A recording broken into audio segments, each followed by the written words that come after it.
हम निषाद पार्टी के कई बार कैडर में गए हैं।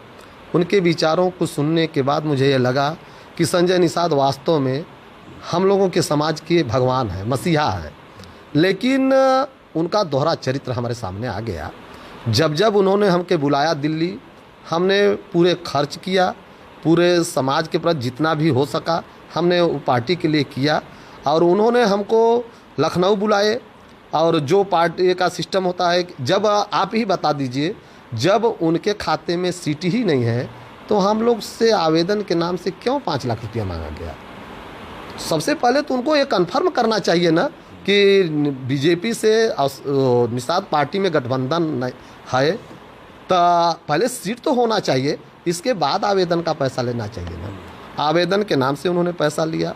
इसके बाद हमसे कहे कि आप प्रयास करते रहिए, मेहनत करते रहिए, आप जितना ही मेहनत करेंगे आपको टिकट मिलेगा। हमने, आपको पता है हमने क्षेत्र में कितनी मेहनत की।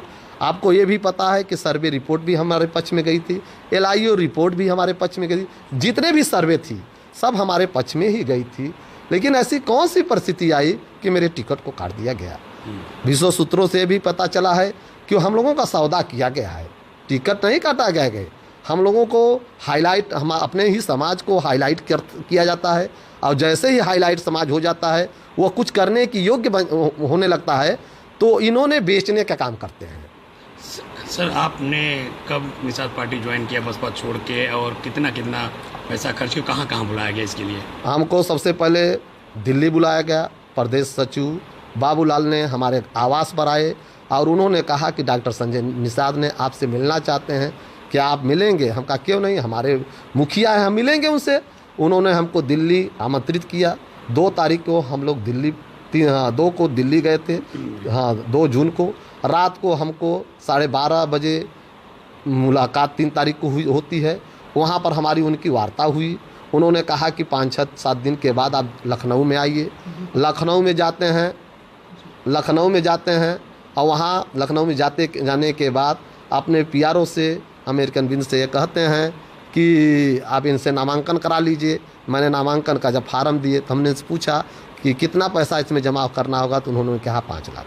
हमने वहाँ 5 लाख रुपया जमा किया। कैसे दिया पैसा? कैश दिया? कैश दिया। हमने 5 लाख रुपया उनके पत्नी डॉक्टर संजय निषाद की पत्नी को हमने कैश 5 लाख रुपया दिया। हाँ, आवेदन किया। इसके बाद हमको फिर बुलाया गया दिल्ली। जब प्रचार करने आया, इधर तो जितने भी प्रयास होते रहे, समाज में हम लोग घूमते रहे, प्रचार करते रहे, जितने भी पदाधिकारी यहाँ आते थे, आपका टिकट फाइनल है, हमको विदाई दीजिए। हम विदाई के नाम से भी हमसे शोषण हमारा किया गया। कितना लेते थे पैसे आपसे विदाई के नाम पे? विदाई के नाम से कोई 50,000, कोई 20,000, मतलब 20,000 के नीचे कोई नहीं लगा। ऐसा कोई पदाधिकारी नहीं है जो 20,000, 50,000, 60,000, यहाँ तक कि विदाई के नाम से एक बार में नहीं, एक ही लोग कई बार आते थे। हर बार विदाई के नाम से जैसे जिले के बाहर जाते थे सबको पैसा दिया था। यहाँ तक कि प्रदेश अध्यक्ष भी थे, व्यास मुनि थे, रविंद्र मणि थे। ये लोगों को एक बार में 50-50 हज़ार हुआ। उनके लड़के थे अमित, सब लोगों को जितना मुझे हो सका हमने उनको किया। कार्यक्रमों को भी करते थे? कार्यक्रमों को हमने करते थे, जो भी खर्च लगता था मुझसे कार्यक्रम का भी पैसा लिया जाता था। इतने के बावजूद हमको दुख नहीं था कि हमारी पार्टी है, हमें उनको भगवान की तरह मानते थे। लेकिन स्थितियाँ ये बनी कि 18 तारीख को हमको फ़ोन करके 12:28 पर रविंद्र मणि का फ़ोन आता है कि महामहिम आपको संजय निषाद ने दिल्ली बुलाने के लिए बोले हैं, आप तत्काल चले जाइए।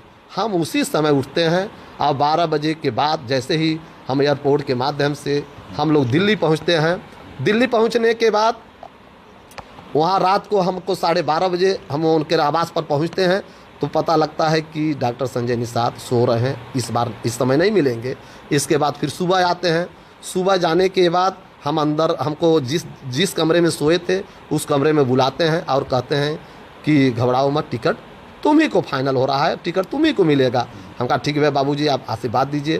तो हमने उनसे कहे कि हम कहा बाबूजी कुछ सेवा करने के लिए हम आए हैं। कहें ठीक है। तो हम 10 लाख रुपया वहाँ फिर हमने दिया। अब तक कितना खर्च कर चुकी है और कितना डिमांड था? हमको खर्च में तो हमको लगता है कि यदि कुल हम कल कल ये भी ओपन कर देंगे और सारे लिखित दे देंगे, लमसम लेकिन हमको लगता है कि 50 के ऊपर हमारा खर्च हो चुका अच्छा कितना मांगे थे कि टिकट के नाम पे कितना है। पैसा टिकट नाम से हमसे यही कहा गया था कि 2-2 करोड़ रुपया, उनके पीआरओ के माध्यम से हमको फ़ोन आया कि 2 करोड़ रुपया लगेगा। हमने कहा ठीक है 2 करोड़ रुपया लगेगा, ठीक है। तो हमने उनसे कहा कि दिल्ली लेकर आओ। हमने कहा कि दिल्ली हम इतना पैसा लेकर नहीं आ पाएंगे, जहाँ कहिए मैं ट्रांसफ़र कर दूँ, और जो मेरे पास पैसा है एयरपोर्ट के माध्यम से इससे ज़्यादा पैसा लेकर नहीं जा सकते थे। हमने 10 लाख रुपया वहाँ ले गए थे और 10 लाख रुपया वहाँ दिए थे। इसके बाद उन्होंने हमसे उनके लड़के परवीन ने हमको सुनील बंसल से मिलवाए। आपके पास फ़ोटो वायरल भी हुआ होगा।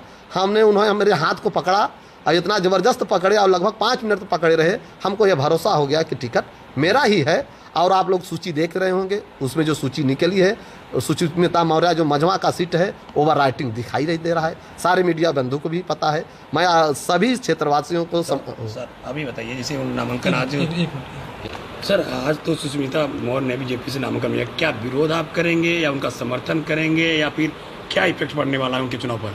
चुनाव पर यही इफेक्ट पड़ेगा, जिस तरह से हम लोगों को यह पार्टी ने धोखा दिया है हमारे समाज को। समाज जानती है हमने समाज के साथ क्या काम किया है, समाज ये अच्छी तरह से जानती है। हम एक छोटा से गांव के प्रधान हैं, हमारी पत्नी है। आप पता कर लीजिए, इस ग्राम सभा में हर लड़कियों के शादी में 21,000 रुपया मैं देता हूं। मंच के माध्यम से हमने कई बार इस क्षेत्र में कहा था कि यदि मैं विधायक मेरी पत्नी बनती है, उसी दिन मैं अनाउंसमेंट कर देता कि मझवा विधानसभा के हर लड़की की शादी में 21,000 रुपया दूंगा। यह मेरा अंतरात्मा बोल रहा था, लेकिन ऐसी स्थिति आई नहीं। पार्टी ने हम लोगों के साथ धोखा दिया। यहाँ तक कि हमको 18 तारीख से 23 तारीख तक वहीं दिल्ली बैठाए रह गए। हमको मौका नहीं दिया गया, नहीं तो मुझे जिस पार्टी से मैं चाहता मुझे टिकट मिल जाती।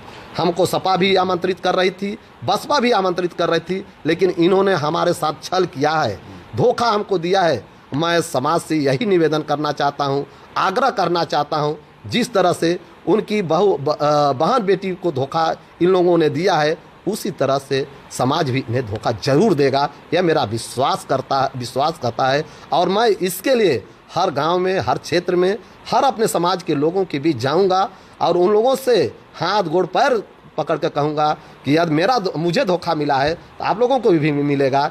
इसलिए आप लोग ऐसे लोगों को विश्वास मत करिए, इन्हें भी आप धोखा देने की प्रयास करेंगे। खुलेआम विरोध करेंगे, जो हमसे हो सकेगा मैं करूँगा। ठीक है, ठीक है।